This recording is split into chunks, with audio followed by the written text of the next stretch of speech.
Venezuela ലോകത്തിൻ്റെ ഒരു ദുരന്ത ഭൂമിയായി, ലോകത്തിൻ്റെ ദുഃഖമായി മാറിയിരിക്കുകയാണ്.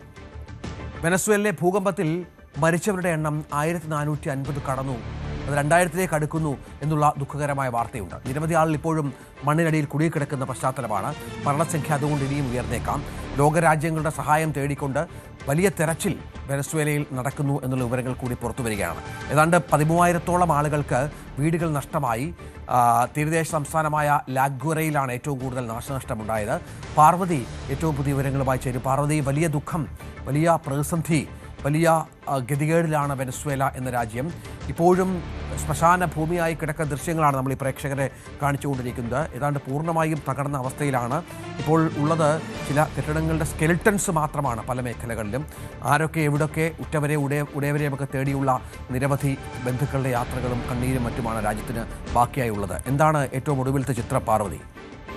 രഞ്ജിത്ത്, വലിയ പ്രതിസന്ധിയിലാണ് വെനസ്വേല. മരണസംഖ്യ 1450 കടന്നു. ഏകദേശം 3/4 ലക്ഷത്തോളം ആളുകളെയാണ് അവിടെ നിന്ന് കാണാതായിട്ടുള്ളത്. ഇപ്പോഴും ദിവസങ്ങൾ കഴിഞ്ഞെങ്കിലും, കഴിഞ്ഞ ബുധനാഴ്ചയാണ് വെനസ്വേലയെ നടുക്കിയ ഇരട്ട ഭൂചലനമുണ്ടായത്.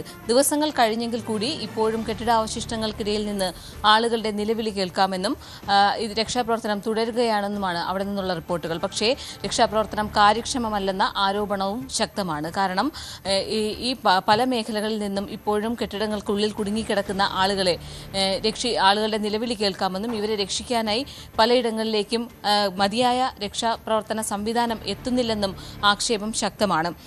ഒപ്പം 3000-ലധികം പേർക്കാണ് ഈ ദുരന്തത്തിൽ പരിക്കേറ്റതെന്നാണ് കണക്ക്. ഒരുപക്ഷെ ഇതിൻ്റെ ഇരട്ടിയോളം ആൾക്കാർക്ക് പരിക്കേറ്റിട്ടുണ്ടാകാം. പൂർണ്ണമായ കണക്ക് ഇപ്പോഴും അവർക്ക് പുറത്തുവിടാൻ സാധിച്ചിട്ടില്ല. 12,721 ആളുകൾക്ക് വീട് നഷ്ടമായി. തീരദേശ സംസ്ഥാനമായ ലാഗ്വറയിലാണ് ഏറ്റവും കൂടുതൽ നാശമുണ്ടായിട്ടുള്ളത്. 189 കെട്ടിടങ്ങൾ ഇവിടെ പൂർണ്ണമായി നിലം പതിച്ചു. 774 കെട്ടിടങ്ങൾ ഭാഗികമായും ഇവിടെ തകർന്നു വീണു. കുടുങ്ങിക്കിടക്കുന്നവരെ കണ്ടെത്താൻ അന്താരാഷ്ട്ര രക്ഷാപ്രവർത്തകരുടെ സഹായം വെനസ്വേലയ്ക്ക് ലഭിക്കുന്നുണ്ടെങ്കിലും കൂടി ഇത് കാര്യക്ഷമമല്ലെന്നാണ് ആക്ഷേപം.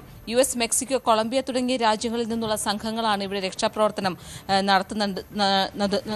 നടത്തിക്കൊണ്ടിരിക്കുന്നത്. ഒപ്പം ഓപ്പറേഷൻ അമിസ്താദ് വഴി ഇന്ത്യയും വെനസ്വേലയ്ക്ക് സഹായം എത്തിക്കുന്നുണ്ട്. ഇന്നലെ 33 പേരെ ജീവനോടെ കണ്ടെത്താൻ സാധിച്ചുവെന്നാണ് പ്രസിഡന്റ് വ്യക്തമാക്കിയിട്ടുള്ളത്. ഇതിൽ 11 വയസ്സുള്ള 2 ആൺകുട്ടികളുമുണ്ട്. അതുകൊണ്ട് തന്നെ അവിടെ രക്ഷാപ്രവർത്തനം എപ്പോഴും തുടരുന്നുണ്ട്.